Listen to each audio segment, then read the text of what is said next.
Code d'honneur du président sortant, je veux simplement dire que 44 morts après, 650 détenus après, 3 ans après, énormément de miliciens après, les FDS qui tirent sur le peuple après tout ceci, il vient nous dire qu'il n'a plus envie d'être candidat. Mais sachez que c'est absolument faux. Il n'a pas décidé, lui, volontairement de ne pas être candidat. C'est le peuple. Mais nous n'avons jamais cessé de le rappeler. La souveraineté appartient au peuple et le peuple a décidé. Il a compris que le peuple allait marcher sur lui s'il décidait d'être candidat. Et il a si bien compris qu'aujourd'hui, dans sa manipulation, il est en train de dire: vous là qui étiez prêts à manifester, à dire vous serez dans la rue, vous aviez deux seules choses qui pouvaient vous mobiliser. La première chose était ma candidature, ma troisième candidature. Et la seconde chose, c'était l'interdiction de candidature à Ousmane Sonko. Aujourd'hui, vous tous qui avez comme dénominateur commun l'opposition à ma candidature, restez chez vous. J'ai décidé aujourd'hui, en me prononçant, en disant que je ne serai pas candidat, je vais marcher sur Ousmane Sonko, je marcherai sur Pastef, je marcherai sur ses militants, je marcherai sur sa candidature, je le garderai en prison, je l'interdirai de candidater. Laissez-moi faire, laissez-moi m'occuper d'Ousmane Sonko. Voilà le message qu'il nous a lancé. Voilà comment il faudrait décoder le discours de Macky Sall hier. Et comment il est parvenu, on le verra parce qu'il est en train de lancer des menaces derrière, comme d'ailleurs il est coutumier des faits. Donc ce qu'il a dit hier, mais est d'une extraordinaire banalité, parce que je ne suis pas candidat. Il savait très bien et pertinemment que la Constitution le lui interdisait. Et je dis, pour ceux qui ont décidé de lui faire confiance, mais gardez-vous de totalement lui faire confiance, parce que comme il a été dit tout à l'heure par Ngagne Demba Touré, il garde sous son coude 3 coups qu'il peut nous faire au dernier moment. Et j'avertis les prochains candidats de l'APR, évitez de manger chez lui, évitez de boire son eau. Il est capable de vous empoisonner et de dire comme nous n'avons plus de candidats juridiens et de le faire à la Ouattara. Prenez garde. Je parle de Amadou Ba, de Aly Ngouille Ndiaye et de tous ceux-là qui ont été cités. Faites bien attention. Si vous n'arrivez pas à gainer votre bouche d'invulnérabilité, ne mangez pas chez lui. Mais je dis une chose. Il n'est pas candidat et Dakar dort. Comprenez ce que je suis en train de dire. Il n'est pas candidat et Dakar est en train de dormir. Ça veut dire que le fait qu'il ne soit pas candidat n'intéresse aucun de ses souteneurs. Mais qu'ils disent qu'Ousmane Sonko ne sera pas candidat, Dakar ne dormira plus.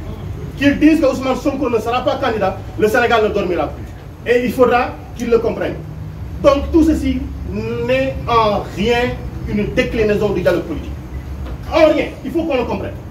Tout ce que je viens de dire n'a rien à voir avec le dialogue politique. Il a compris le message qui lui a été lancé. Et comme nous l'avons dit, sa déclaration tardive a causé beaucoup de morts. Mais l'affaire CPI, on ne va pas lâcher l'affaire. Top au les d'autres. Ils nous ont dit qu'il y avait des forces occultes dans ce pays-ci. La seule force occulte ici, c'est cet homme qui a voulu utiliser des forces de défense et de sécurité, accompagné de milices qui a tiré sur son peuple. Voilà la seule force occulte. Et qui aujourd'hui, parce qu'elle est tellement occulte, elle a envoyé cette force occulte, une ministre des Affaires étrangères, se rendre dans tous les pays du monde, se rendre à l'Union européenne pour nous servir un mensonge éhonté que les gens n'ont pas fait, et ils n'ont pas fait 30 secondes pour la démentir. Force occulte. Il a dit les forces de défense et de sécurité ont tiré. Mais voilà, vous là qui êtes force de défense et de sécurité, on vous a donné la possibilité de tirer, vous avez tiré avec des balles réelles sur le peuple. Et aujourd'hui, on vous jette en pâture, on vous jette en charrette. C'est un avertissement qui vous est lancé. C'est un avertissement qui vous est lancé. Aujourd'hui, moi, Birame Souleye Diop, parlant sur cette table, auguste table, invité de la conférence des leaders, j'ai dit la candidature du président Ousmane Sonko est une demande politique, est une demande du peuple. Elle ne dépendra pas, elle ne dépendra aucunement d'un complot politique ou un complot judiciaire. Ousmane Sonko sera candidat, nous battrons campagne avec lui, il présentera son programme et si notre souhait, le bon Dieu l'accepte, il sera nous, le président en 2024. Nous l'avons entendu faire ces menaces. Mais nous rappelons simplement que nous n'avons que faire de ces menaces. Nous n'avons que faire de ces menaces. Il n'a que 3 choses. La prison, la mort, la carrière. Il ne peut détruire que cela. Et ceux qui sont morts ne sont pas plus dignes que nous. Ceux qui sont en prison ne sont pas d'une fierté moindre que la nôtre. Et nos carrières, nous n'avons qu'à en faire. Nous sommes des citoyens simples qui voulons lutter pour la démocratie.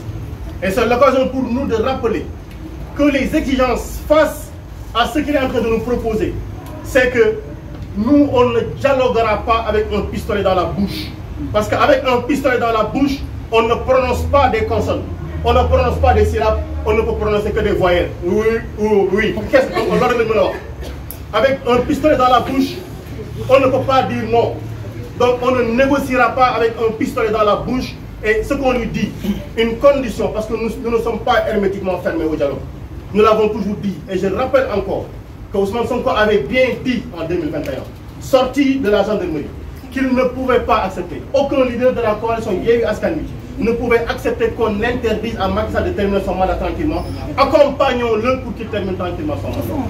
S'il se décide à respecter ceci, le dédommagement des victimes, une enquête indépendante contre les crimes qui ont été commis, la libération de l'intégralité des détenus politiques, l'arrêt de l'instrumentalisation de la justice. Nous avons vu avant-hier le ministre de la Justice commenter une décision de justice alors qu'elle n'est pas terminée. Et aujourd'hui, j'appelle l'Union des magistrats du Sénégal. Elle s'est offusquée par les jours passés, par les mois passés, que des hommes politiques aient commenté des décisions de justice.